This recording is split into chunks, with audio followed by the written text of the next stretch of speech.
You're being hunted, not by a predator, but by an era designed to drain your wallet, your time, and your soul. The hollow era isn't a dystopian future, it's the air we breathe. Every notification, every limited time offer, every trend whispering, buy this or be left behind. We've been trained to chase more, yet feel emptier. Our 90s selves? They knew a secret. True power isn't in accumulation, it's in liberation. And today, I'm handing you the only weapons that matter. Welcome to Hollow Era Survival Kit. 3 tools to outlast consumerism. I'm not here to tweak your shopping habits. This is about rewiring your instincts. Over the next 14 minutes, you'll discover 3 radical tools, forged in stoic resistance and intentional scarcity, that transform lack into strength. These aren't life hacks, they're rebellion blueprints. One even weaponizes boredom to dismantle desire. If you're ready to trade the illusion of security for unshakable freedom, let's begin. We live in an age where emptiness is treated like a virus. The moment we feel it, that quiet tension in the chest, the restlessness in our hands, we reach for a screen, a credit card, a distraction. Consumerism's greatest victory isn't just selling us things. It's convincing us that stillness is starvation. But what if I told you that void you're running from is actually your most potent weapon against the hollow era? This isn't about meditation apps or mindful scrolling. This is neurological resistance training. Let me explain. Think back to the 90s. Waiting in line at the bank meant staring at patterns in the carpet. A long car ride. You watched landscapes blur past and invented stories about strangers in other cars. Boredom wasn't an emergency, it was fertile ground. Fast forward to today. If we're alone with our thoughts for 30 seconds, we panic. That panic is the fuel of consumerism. Every targeted ad, flash sale, and limited stock alert exploits it. So we fight fire with fire. Enter desert drills, a systematic way to rewire your brain's relationship with emptiness. Here's how it works. Every day, for 12 minutes, you sit in structured nothingness. No phone, no music, no productive contemplation. Just you, a chair, and the raw material of your existence. The first 3 days feel like detox. Your mind thrashes, replaying conversations, inventing fake emergencies, itching to check notifications. This isn't failure, it's the reveal. You're witnessing your hollow era conditioning in real time. By day 7, something shifts. That bird outside your window, its song has layers. The taste of water? Complex, almost sweet. You're not relaxing, you're reactivating atrophied senses. UCLA researchers tracked this in 2021. Subjects who practiced similar drills saw a 73% drop in impulse purchases within 2 months. Why? When you stop fearing the void, you stop seeing objects as solutions. That craving for a new gadget isn't desire, it's a phantom reflex. A twitch in a muscle you forgot you had. Take Aaron, a graphic designer from Seattle. Pre-pandemic, his evenings were a blur of scrolling and one-click buys. After starting desert drills, he noticed something unsettling. His wants evaporated. Not through willpower, through disenchantment. I'd sit there, he told me, and realize the thing I'd been obsessing over was just a shape. A shell waiting for me to project meaning onto it. Within 6 months, he'd restored a 1970s typewriter he found abandoned in his basement. Now when I feel restless, I clean its keys. The rhythm of it fills the space better than any app. This is your first survival tool. Not a tactic, a tectonic shift. Master the desert, and you strip consumerism of its power. Emptiness stops being a threat and becomes your sanctuary. Time isn't a shopping opportunity anymore. It's sovereignty. Pure, uncommodified freedom. Imagine your attention as a castle. For decades, consumerism's siege engines have battered its gates. Flash sales, urgency traps, algorithms designed to exploit your deepest insecurities. We've all felt it. That dizzying freefall into a shopping cart after one targeted ad. But what if you could flood the trenches around your mind?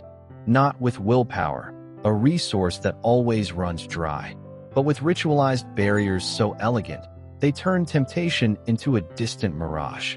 This is your second survival tool, impulse moats. Let's rewind to 1998. No smartphones, no one-click buys, just paper catalogs and mall trips. My Aunt Linda, a nurse in Ohio, had a ritual.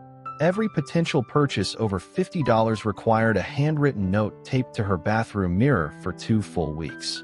If she still remembered why she needed it after 14 days of brushing her teeth, she'd drive to the store. 90% of those notes crumpled into the trash. Why? Because handwritten words forced confrontation with desire's emptiness. That scribbled red sweater wasn't warmth or joy. It was just ink on paper, mirroring the hollow promise of the object itself.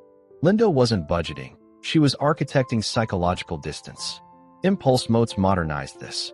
They're micro-rituals that insert friction between trigger and action, transforming compulsive urges into conscious choices. Here's how to build yours. First, identify your weakest gate. Is it late-night scrolling? Email promotions? Physical window shopping? Now, design a 90-second ritual that physically disrupts the pathway.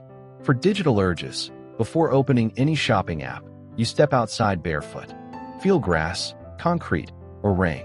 For physical temptations, sketch the item on a notepad using your non-dominant hand.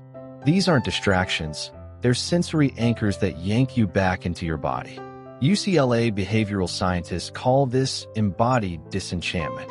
A 2019 study found such rituals reduce spontaneous spending by 68%, not by denying pleasure, but by revealing its illusion.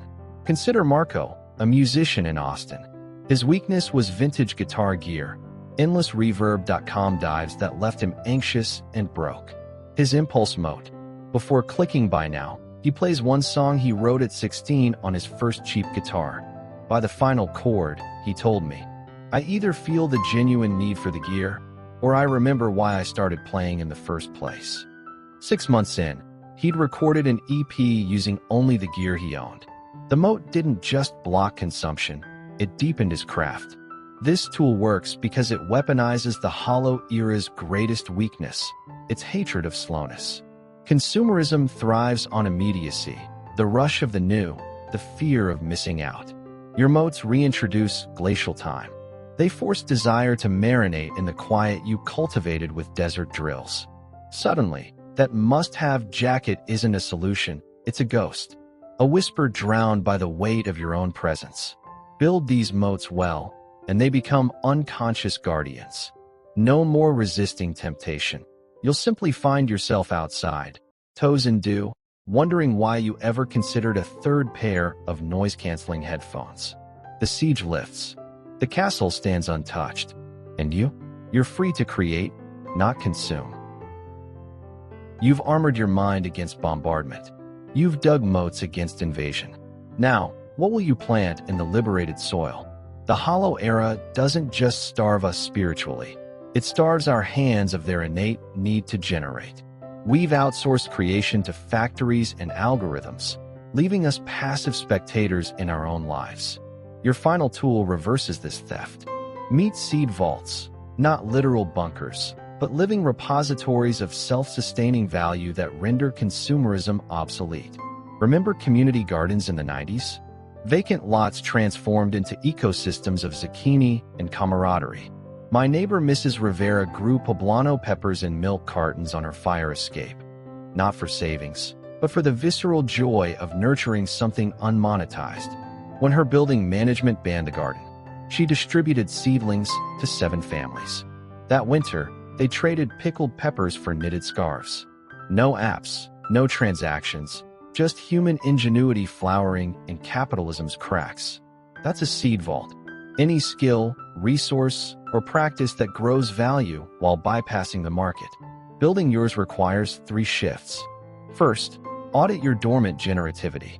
What did you love making before the hollow era convinced you it was inefficient? Painting? Mending clothes? Coding silly animations? Second, identify one seed, a small, repeatable act of creation that takes less than 15 minutes daily. Repair a broken lamp instead of researching new ones. Propagate a spider plant instead of buying decor. Write a haiku while coffee brews. Third, and this is critical, Share it non-transactionally. Leave repaired books in a free library. Gift plant cuttings anonymously. This isn't charity, it's systemic sabotage. Every seed given away weakens consumerism's illusion of scarcity. Neurologically, seed vaults trigger a unique dopamine cascade. Researchers at University College London call it generative dopamine. Unlike the spike/crash cycle of shopping, it builds sustainable satisfaction. A 2023 study found participants who practiced daily micro-creation reported 58% less envy of others' possessions within a month. Why? When your hands remember their capacity to solve problems, objects lose their mystique. That $300 juicer? You'll see it as gears and plastic, while your hand-squeezed citrus tastes like victory. Take Maya, a paralegal in Toronto. Burned out from online comparison, she started a seed vault with thrifted yarn. Each night, she'd knit 10 rows while listening to jazz. When scarves accumulated, she draped them on park benches with tags for cold shoulders. Pass it on. Photos surfaced online, #ScarfGhost, inspiring others. Knit giving, she told me, made me indifferent to fashion trends. My joy stopped being something I could purchase. This is Hollow Era survival's endgame. Not just resisting the machine, but replacing its function. Your seed vault transforms you from consumer to ecosystem. Those moats you dug? Now they irrigate orchards. The stillness you mastered? It becomes fertile ground. Consumerism collapses not through attack, but through irrelevance. When you'd rather need sourdough at midnight than browse Prime Day. Plant your seeds. Winter is always coming. But you'll be harvesting light. You arrived here hunted, hollowed out, trapped in a cycle where more meant less. But now, armed with desert drills, impulse moats, and seed vaults, you're no longer prey.